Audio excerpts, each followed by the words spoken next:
సమారంభాం వ్యాస శంకర మధ్యమాం అస్మదాచార్య పర్యంతాం వందే గురు పరంపరాం. నారాయణం నమస్కృత్య నరం చైవ నరోత్తమం దేవీం సరస్వతీం వ్యాసం తతో జయముదీరయేత్.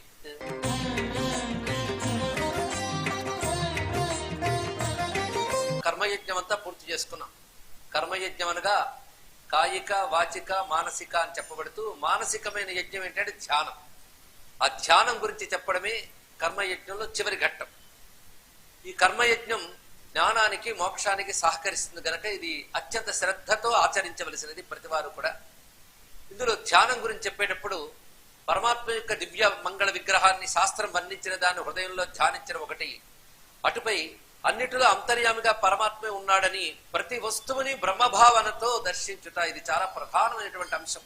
అందుకే ధ్యానం చివరికి వచ్చేటప్పటికల్లా ఇత్థం సర్వత్ర ఎస్ సాక్షాత్ బ్రహ్మోపాస్తే సనాతనం సయాతి ధ్యాన యజ్ఞేన సాక్షాత్ విజ్ఞానమైశ్వరం.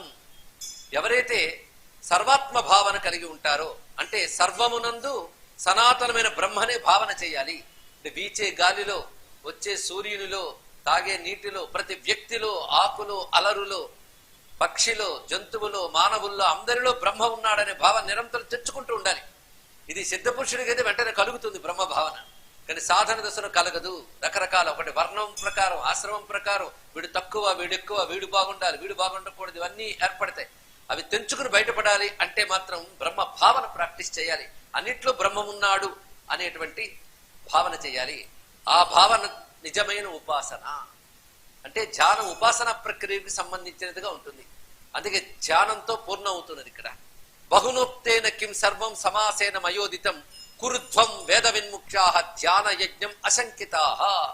మరొక శంక లేకుండా ఈ ధ్యాన యజ్ఞాన్ని చేయండి అన్నారు. యజ్ఞం అనగా ఇప్పుడు మనకు తెలిసిపోయింది, కర్మ రూపంగా, వాచిక రూపంగా, మానసిక రూపంగా చేసేంత యజ్ఞమే. ఇప్పుడు జ్ఞాన యజ్ఞంలోకి ప్రవేశిస్తున్నాం. జ్ఞానయజ్ఞ వైభవం చాలా విస్తారమైనటువంటిది. అందులో ప్రధానం జ్ఞానం గనక దీని గురించి చెప్పేటప్పుడు విశేషం లేని అంశం చెప్తున్నాడు. మరి జ్ఞానం అంటే మనం ఏమనుకుంటాం, లోకంలో సాధారణంగా కూడా తెలియాలి కదా. ఒకడికో విషయం బాగా అర్థమైందంటే వాడు జ్ఞానండి అంటాం. అది విషయ జ్ఞానం, అది జ్ఞానం కాదని కాదు. అది ఈశ్వరుని వెలుగు బుద్ధిలో ప్రకాశించడం చేత ఒక విషయం గురించి బాగా తెలుసుకోగలుగుతున్నాం.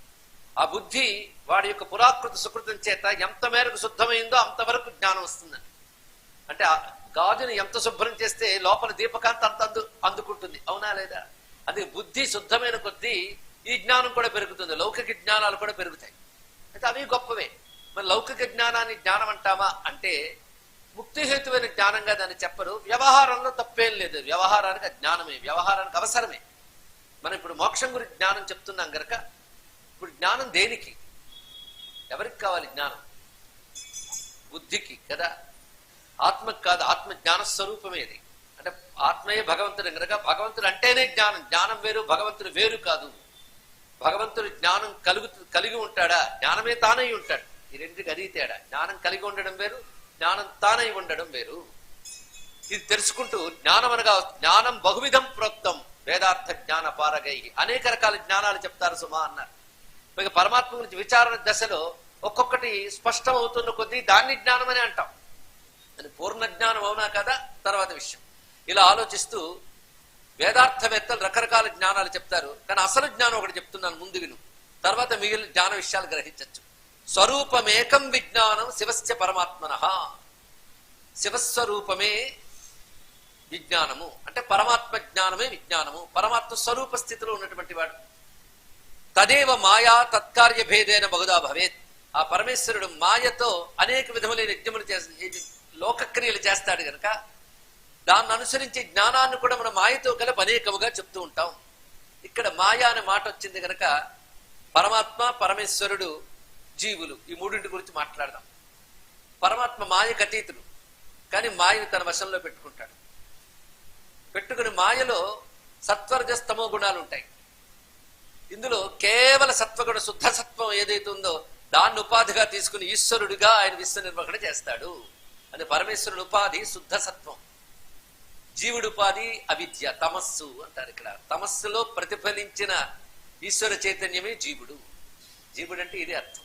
ప్రతిఫలించినా గనక చెప్పారు గనక జీవుడు అసలు స్వరూపం మాత్రం పరమాత్మయే, కానీ అవిద్యతో కలిపి. అవిద్య అంటే తానేమిటో తెలియకపోవుట, అది మాయ యొక్క బలమైన కార్యం. ఇది అవిద్యతో ఉన్న జీవ చైతన్యాన్ని కారణ శరీరం అని అంటాం. తర్వాత స్థూల సూక్ష్మ శరీరం అని చెప్పబడుతున్నాయి. సూక్ష్మ శరీరం అనగా మనస్సు, బుద్ధి ఇత్యాదులు. అదే విధంగా కనబడుతున్న కన్ను, చెవి, ముక్కు, వీటిలో ఉన్న దర్శన శక్తి, శ్రవణ శక్తి ఇత్యాదులు సూక్ష్మ శరీరం ఉంటాయి. ఈ సూక్ష్మ శరీరమే అనేక లోకాంతరాలు, దేహాంతరాలు ప్రయాణం చేస్తూ ఉంటుంది. ఈ సూక్ష్మ శరీర కారణ శరీరాలు కలుపుకునే ప్రయాణాలు. అవి ఉన్నంతకాలం జన్మలు ఉంటూ ఉంటాయి. అవి కూడా తొలగిపోయేది ఎప్పుడంటే విచారణతో ఈ స్థూల శరీరం లభించినప్పుడు ప్రయత్నించాలి. మళ్ళీ ఇలాంటి మానవ శరీరం వచ్చిందని చెప్పలేం. ఈ సూక్ష్మ శరీరమే కర్మల కొద్దీ రకరకాల దేహాల్లోకి ప్రవేశిస్తుంది.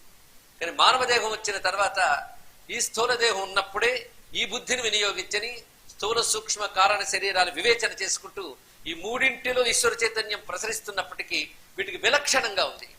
వీటిని కలిపి చూసినప్పుడు నేను అనుకుంటున్నాను, కానీ నేను వీటితో కలిపే బదులు వీటికి చైతన్యం ఇచ్చేవాడి వైపు నేను తిప్పితే ఆ నేను అసలు పరమాత్మ స్వరూపాన్ని అని తెలుస్తుంది. ఇది తెలుసుకోవాల్సిన జ్ఞానం యొక్క స్వరూపం. రకరకాల అవస్థలు అనుభవిస్తాడు. అవస్థలు అంటే కష్టాలని కాదు, జాగ్రత్త అవస్థ, స్వప్నావస్థ, సుషుప్తి అవస్థ అని అవస్థలు అనుభవిస్తాడు. ఏ అవస్థ అనుభవిస్తున్నప్పుడు అదే సత్యం అనుకుంటాడు. అంటే అవస్థతో తాదాత్మ్యం చెందుతున్నాం మనం, ఆత్మతో తాదాత్మ్యం చెందట్లేదు. ఇక్కడ అవస్థా తాదాత్మ్యాన్ని విడిచిపెట్టి ఆత్మతో తాదాత్మ్యం చెందాలి. అదో పెద్ద అవస్థ అండి. నిజమే, అది పెద్ద అవస్థే. ఆ అవస్థ మామూలు అవస్థ కాదు, దానికి తురియం అని పేరు. అది సర్వావస్థ వివర్జిత, ఏ అవస్థ లేని స్థితి. అది పొందాలంటే అంత అవస్థ పడాలండి.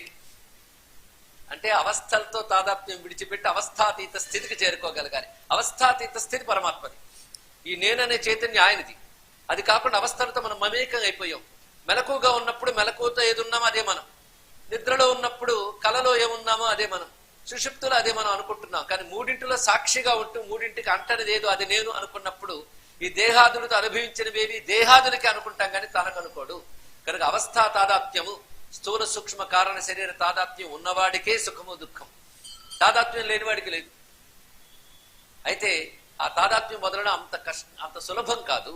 అందుకే విచారణ, సాధన, ఇందాక చెప్పిన కర్మయజ్ఞం చేసుకోవాలి, తద్వారా విచారణ చేయాలి, భావన బలపరచాలి, ఏకాగ్రపరచాలి. అది సాధనగా నిరంతరం చేయాలి. చెయ్యగా అది సిద్ధిస్తుంది. సిద్ధించడం సులభమే, ఎందుకంటే అసలు నీ స్థితి అది కదా, స్వస్వరూప స్థితి కదా. అందుకోసం ఆ దశగా ప్రయాణించడానికి అనువైన కాలం మానవ జన్మే, ఇంకోటి కాదు. ఈ జన్మయే. కానీ ఈ జన్మలో పోస్ట్ పోన్ చేసుకోకు. జన్మ ఎంతవరకో తెలియదు. జన్మ ఉన్నంత కాలం సాధన చేయడానికి తగ్గ విధంగా బుద్ధి శరీరం ఉంటుందని చెప్పలేం. కానీ బుద్ధి శరీరం దృఢంగా పనిచేస్తున్నప్పుడే శాస్త్రము, గురువు చెప్పిన విధంగా శాస్త్రము అధ్యయనం చేసి సాధన చేసి పట్టుకోగలగాలి. ఇక్కడ అదేమిటనేది నిన్నటి వరకు శాస్త్ర చర్చే మనం చేసుకున్నాం. కానీ జ్ఞానం గురించి వచ్చేటప్పటికల్లా నేనంటే ఏమిటో అనే దానికి ఎంత స్పష్టంగా చెప్తున్నది శాస్త్రం. స్పష్టంగా చెప్తున్నది అనుకుంటున్నాం, అంతమందికి స్పష్టమైందని అనుకుంటున్నాం. సరే, ఈ జ్ఞానం గురించి చెప్పేటప్పుడు ఈ జ్ఞానం లోకపరంగా చూసేటప్పుడు ఎన్ని రకాలుగా ఉంటుందో చెప్తున్నాడు. ప్రమాణ, భ్రాంతి, సందేహ, నిశ్చయ అని 4 రకాలుగా జ్ఞానం ఉంటుంది. ప్రమాణ, భ్రాంతి, సందేహ, నిశ్చయ. ప్రమాణము అంటే యథార్థము అని అర్థం తీసుకోవాలి. యథార్థం అనగానే ఇక్కడ తెలుసుకోవాలంటే బ్రహ్మం గురించి కాదు. ఇక్కడ మనకున్న జ్ఞానం, బుద్ధిలోంచి వచ్చే జ్ఞానం ఎలా పనిచేస్తుందో తెలుసుకోవాలి ఇక్కడ. ఎందుకంటే ఏదైనా బుద్ధే కదా, బుద్ధి అలా చెప్తేనే అలా చేస్తాం కనుక బుద్ధి గురించి ఇప్పుడు తెలుసుకోవాలి. ఇక్కడ మీరు ఇక్కడికి వచ్చింది బుద్ధి పంపితేనే. ఇది యాక్సెప్ట్ చేయాలి అనిపించేది బుద్ధికే. అందుకే నిజమైన గురువు బుద్ధే. లేదండి గురువు గారు అంటే గురువు గారు చెప్పింది చెయ్యాలి అనిపించింది బుద్ధికేగా, కానీ బుద్ధే నిజమైన గురువు.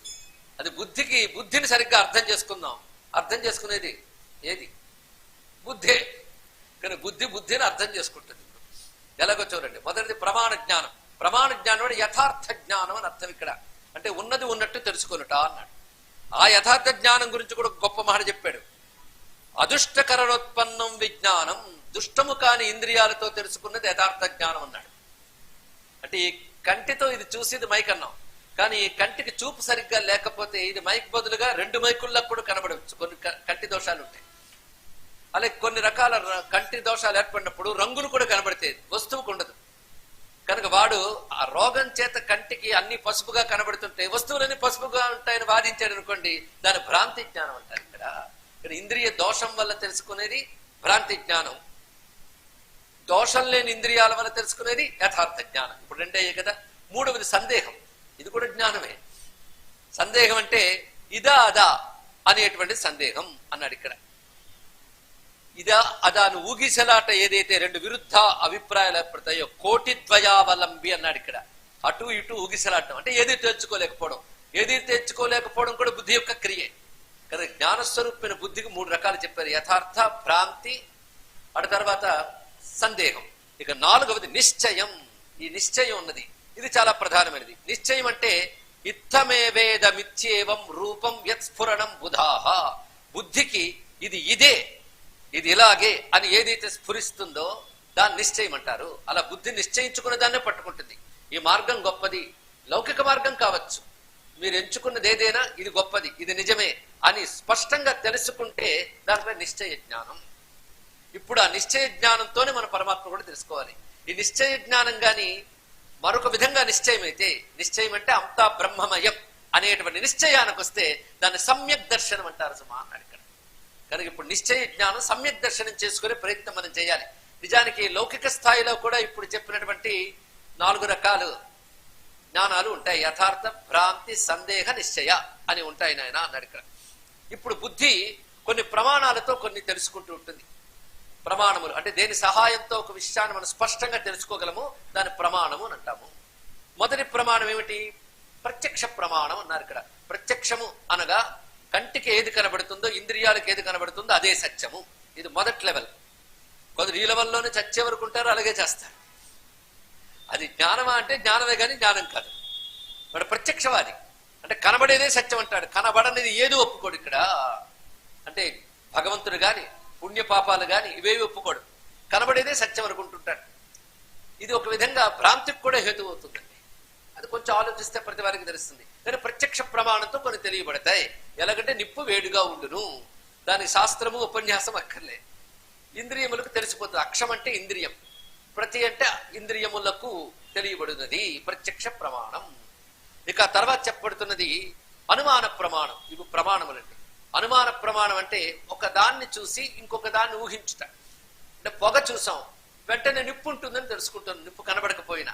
అంటే దీన్ని బట్టి దాన్ని నీ పూర్వపరిచయం వల్ల తెలుసుకోగలుగుతున్నావు. ఇది అనుమాన ప్రమాణం. అలాగే అభావం, దీనికి అనుపలబ్ధి ప్రమాణం అంటారండి. ఇవన్నీ శాస్త్ర శబ్దాలు. అనుపలబ్ధి అంటే అర్థం ఏంటంటే ఒకప్పుడు మనకు అనుభవంలో లేదు, ఇప్పుడు కనబడలేదు. ఇప్పుడు కనబడకపోయినా ఒకప్పుడు అనుభవంగా ఉంది గనక అది సత్యమే అనుకోవడం ఏదైతుందో అది అనుపలబ్ధి ప్రభావం. ఒకప్పుడు వ్యక్తి ఉన్నాడు, అతను ఇప్పుడు లేడు. అయితే అటువంటప్పుడు మనం ఆ వ్యక్తి లేకపోయినా ఆ వ్యక్తి ఉండేవాడు అని మనకు తెలుసు కదా. కనుక వ్యక్తి గురించి ఏది చెప్పినా అదంతా అబద్ధం అంటే అనం మనం. అతను ఉనికి తెలుసుకుంటున్నది అనుపలబ్ధి. ఇప్పుడు తెలియకపోయినా ఒకప్పుడు తెలిసినదే అని చెప్పడం. వాటి తర్వాత చెప్తున్నది ఉపమాన ప్రమాణం అన్నాడు ఇక్కడ. ఉపమాన ప్రమాణం, ఈ అనుపలబ్ధి ప్రమాణానికి అభావ ప్రమాణం అని కూడా అంటారు. ఇంకోటి ఉపమాన ప్రమాణం. ఉపమానం అంటే నక్క ఎలా ఉంటుందో ఒకటి చూడలేదు ఇప్పుడు. వాడికి నక్క ఎలా ఉంటుందని చెప్పాలి, ఎలాగా కుక్కలాగా ఉంటుందయ్యా, కొంచెం తోక ముక్కు దగ్గర కొంచెం కొంచెం తేడా ఉంటుంది అని చెప్తాడు ఇక్కడ. వీడు ఏదో అడవికి వెళ్ళాడు, వెళ్ళినప్పుడు అక్కడ నక్క కనబడింది. వాడు ఇదివరకు నక్కను చూడలేదు, నక్క కుక్కలాగా ఉంటుందని మాత్రం తెలుసుకున్నాడు. అది గుర్తుకొచ్చింది ఒక్కసారి, అయితే ఇది నక్క అని పోల్చుకున్నాడు. దీన్ని ఉపమాన ప్రమాణం అంటారు అన్నాడు ఇక్కడ. బుద్ధి ఎన్ని రకాలుగా ఒక విషయాన్ని తెలుసుకుంటుందో చెప్తున్నాడు ఇక్కడ. ఇంకోటి అర్థాపత్తి ప్రమాణము అన్నాడు ఇక్కడ. అర్థాపత్తిగా అనుపపత్తి అనే విషయాన్ని కూడా చెప్తారు. ఈ అన్యథానుపపత్తి అని దీని అర్థం. ఈ అర్థాపత్తికి అర్థం ఏంటంటే ఒక వ్యక్తి మనం వాళ్ళ ఇంటికి వెళ్ళేటప్పటికి లేడనగానే లేడా, ఉన్నాడు. ప్రస్తుతం ఏదో గ్రామాంతరానికి వెళ్ళాడు. ఈ విషయం ఎలా తెలిసింది? ఇదివరకు అతని గురించి తెలుసు కనుక అది జీవించి ఉన్నాడు అని నీకు తెలుసు. కానీ ఇంటికి వెళ్ళేటప్పుడు లేడంటే వాడు గ్రామాంతరం వెళ్ళాడు అని తెలుసుకున్నా కనుక అర్థాపత్తి అన్నారు. ఇప్పటికి ఎన్ని ప్రమాణాలు అయ్యాయండి? 5 ప్రమాణాలు. ఒకటి ప్రత్యక్ష ప్రమాణం, అనుమాన ప్రమాణం, అభావ ప్రమాణం, ఉపమాన ప్రమాణం, అర్థాపత్తి ప్రమాణం. ఇక 6వది శబ్ద ప్రమాణం అని వచ్చింది ఇక్కడ. ఇప్పుడు ఇందులో ఏ ప్రమాణాలతో మనం పరమాత్మని తెలుసుకోగలం చెప్పండి. శబ్దం పక్కన ఆలోచిద్దాం. తర్వాత ఇప్పటి వరకు చెప్పిన 5 ప్రమాణాలతో పరమాత్మ తెలియబడతాడా ఆలోచించండి. వేదాంతం కష్టమేమీ కాదండి, చాలా సులభం. ఇక్కడ తెలుసుకోలేకపోతే ఎక్కడా తెలుసుకోలేము, ఇప్పుడు తెలుసుకోలేకపోతే ఇప్పుడు తెలుసుకోలేము. అదే వేదాంతం అంటే. నేను అనలేదు ఆ మాట, ఉపనిషత్తు చెప్పింది. ఇక చేయదవేది. ఇక్కడ తెలుసుకోలేకపోతే ఎప్పుడు తెలుసుకోలేము, తెలుసుకోపోతే ఏమిటి? మహతి వినష్టి, ది గ్రేటెస్ట్ లాస్ అన్నాడు. ఇక్కడ తెలుసుకోలేకపోతే లాస్ట్. అర్థం కాలేదు పోనీయండి, ఇంటికి నిద్రపోతా ఏముంది కాదు. ఎంత మళ్ళీ ఇలాంటి నిద్రలు పోవడాలు జన్మలు చాలా ఎత్తాల్సి వస్తుంది. కానీ ఇక్కడ తెలుసుకోలేకపోతే ఎక్కడ తెలుసుకోవాలి, ఇప్పుడు తెలుసుకోలేకపోతే ఎప్పుడు తెలుసుకోవాలి.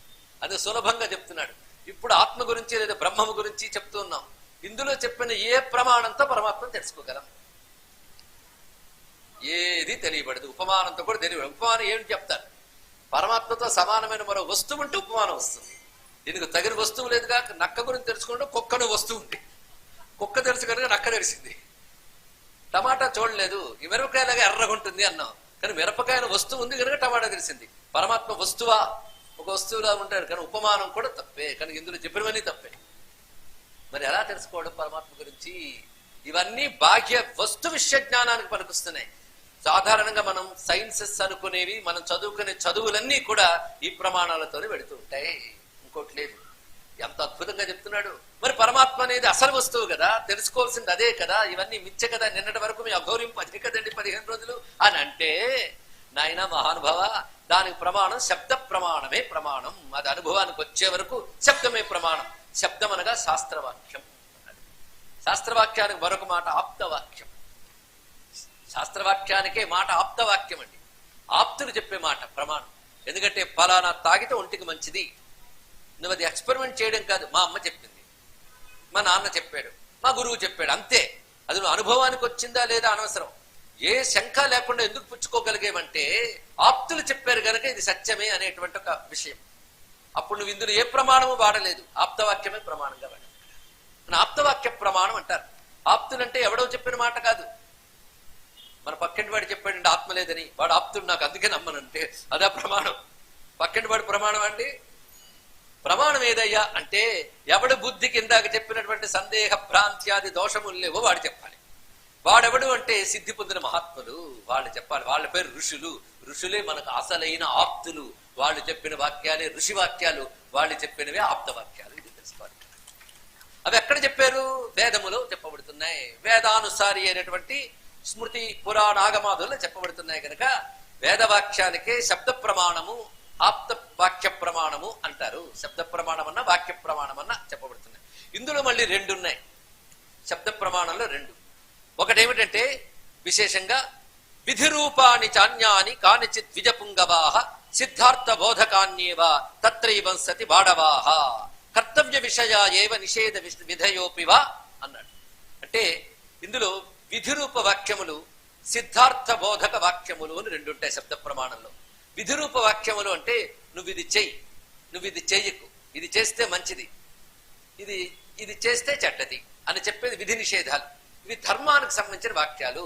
ఇక్కడ శాస్త్రం అదే ప్రమాణం. శాస్త్రం చెప్పింది సత్యం వద ధర్మంచర మాతృదేవో భవ పితృదేవో భవ. ఇది విధివాక్యం.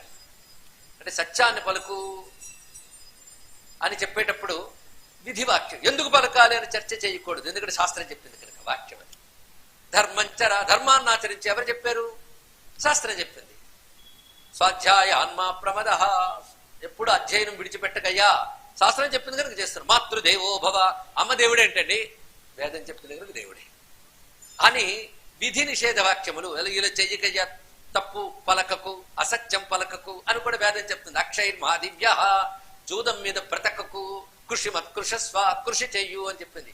కృషి చెయ్యు అనేది విధివాక్యం, జూదం వద్దు అనేది నిషేధవాక్యం. ఇప్పుడు తెలిసింది కదా. ఇలా విధి నిషేధాత్మకంగా చెప్తూ ఉంటుంది శబ్ద ప్రమాణాల్లో మొదటిది. ఇక్కడ నువ్వు చర్చ చేయకుండానే చేస్తావు, కానీ ఇవన్నీ లౌకికమైన కర్మలే గనక ఇది గొప్పదే. గాని పరమార్థ జ్ఞానానికి సంబంధించి, బ్రహ్మజ్ఞానానికి సంబంధించి వేదమునందు విధివాక్యాలకు పైన మరో వాక్యం ఉంది. ఆ వాక్యం పేరు సిద్ధార్థ బోధక వాక్యం అన్నాడు. ఇక్కడ సిద్ధార్థ బోధకం వాక్యం అది కావాలి. అది మళ్ళీ లౌకికం వైదికం 2 విధాలుగా ఉంటుంది అన్నాడు. ఏమిటి ఇంత కన్ఫ్యూజన్ లేదు, ఎక్కడ డివిజన్స్ ఉన్నాయండి. వైదికం లౌకికం అంటే వేదము చెప్పిన వాక్యాన్ని మనకు అర్థమయ్యేటట్టు చెప్పేది లౌకికం. ఉదాహరణకి ఉపనిషత్తులు వైదికం, దానికి శంకర భగవత్పాలు వివేక చూడమని రాశారు, అది లౌకికం. ఇప్పుడు తెలిసింది కదా. శంకరులు అనే మహానుభావులు రాసి ఇచ్చారు, అది లౌకికం. లౌకికం ఎప్పుడు వేద ప్రమాణంతో చెప్పాలి. కానీ వైదికమైనటువంటి ఉపనిషత్ వాక్యములు ఏవైతున్నాయో బ్రహ్మజ్ఞానానికి సంబంధించిన వాక్యములనే సిద్ధార్థ బోధక వాక్యములు అనాలి. దాని లౌకికంగా చెప్పిన శంకర భగవత్పాదుల వారు ఇత్యాదులు అంటే అంతకుముందు గౌడ భగవత్పాదుల వారు, అదేవిధంగా వేదాంత పంచదశాన్ని గ్రహించినటువంటి విద్యారణ్యుల వారు, వీళ్ళు రచించిన గ్రంథాలను ఏమంటారు? లౌకిక వాంగ్మయం. ఇవి కూడా ఆ సిద్ధార్థ బోధక వాక్యములే. ఆ సిద్ధార్థం మనకు అర్థమవడం కోసం చెప్తున్నాయి. దీని సిద్ధార్థం అని ఎందుకన్నారు? సిద్ధాంతం అనొచ్చుగా. సిద్ధార్థ బోధకము అంటే అర్థం ఏంటంటే, నువ్వు సత్యం పలికితే నువ్వు ఉత్తమ గతులు వస్తున్నాయి, సత్యం పలకకపోతే రావడం లేదు కదా. కానీ సత్యం వల్ల సాధించబడుతున్నాయి, తపస్సు వల్ల సాధించబడుతున్నాయి. కానీ బ్రహ్మము ఆత్మ నువ్వు కొత్తగా సాధించేది కదా, ఉన్నదే, తెలియకుండా ఉన్నది. ఇది ఇక్కడ అర్థం. మబ్బు పట్టేసిందండి, మబ్బు తొలగింది, అబ్బా సూర్యుడు వచ్చాడండి, అక్కడే తప్పు మాట్లాడుతున్నాం. వ్యవహారాలు అనొచ్చు సూర్యుడు వచ్చాడని. సూర్యుడు వచ్చాడండి, సూర్యుడు వచ్చి రావడం అంటే అక్కడ ఉన్నాడు, నువ్వు మబ్బు తొలగిందంటే కనుక సూర్యుడు సిద్ధమా సాధ్యమా? సిద్ధమే. సిద్ధమైన దాన్ని బోధించేదే సిద్ధార్థం. కానీ సిద్ధమైన ఆత్మ గురించి చెప్తోంది కానీ సిద్ధార్థ బోధక వాక్యం అన్నాడు. ఎంత అర్థమైన వాడు చెప్పాడు. కానీ శబ్ద ప్రమాణాలు ఈ రెండు నీకు అనుభవానికి రాలేదు కనుక అనుభవానికి వచ్చే వరకు శాస్త్రం చెప్పిందని నమ్మడమే ప్రమాణం. కనుక వీటిలో చెప్పిన ఏ ప్రమాణాలను పక్కకి తీసేసి ఇప్పుడు మనకి జ్ఞానం పొందాలి అంటే బుద్ధి దేన్ని పట్టుకోవాలి? శబ్దమే ప్రమాణంగా తీసుకోవాలి. శబ్దం అనగా ముందుగా కర్మ చేసేటప్పుడు విధి నిషేధ రూపాత్మకమైన శబ్దాలు స్వీకరించాలి. జ్ఞానానికి సిద్ధార్థ బోధక వాక్యము తీసుకోవాలి. ఇంత స్పష్టంగా చెప్తున్నాడు ఇక్కడ. అందుకే నాయన ఇందులో ఏదో ఒక వాక్యాన్ని గురువుల ద్వారా తీసుకుని దానిని నిరంతరం మననం చేస్తారు.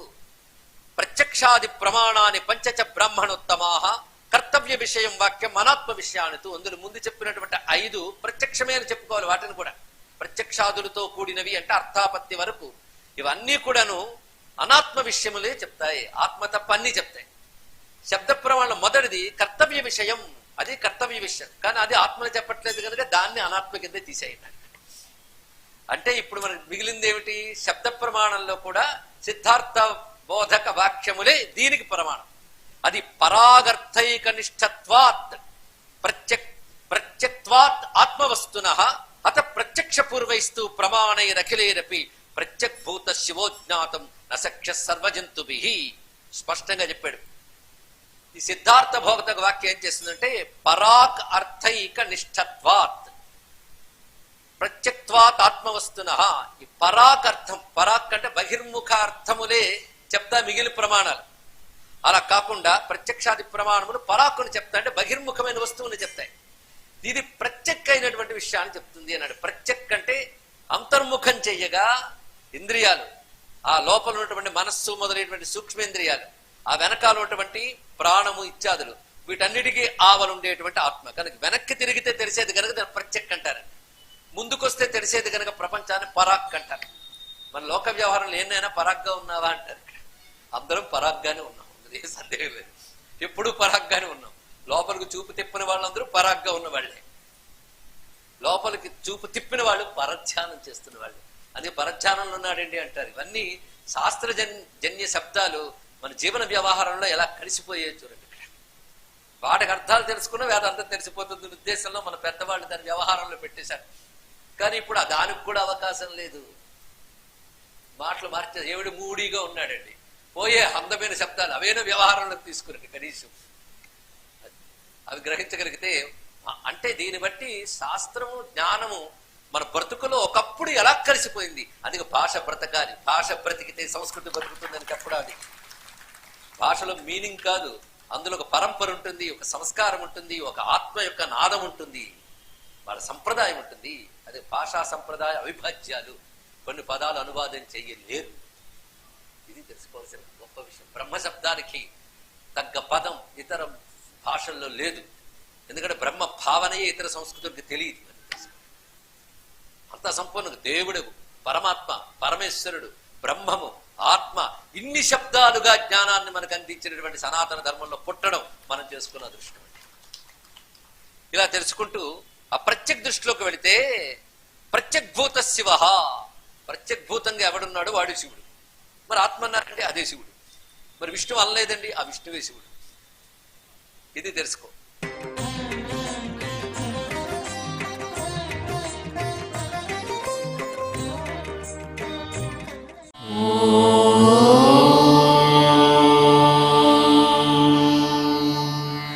Now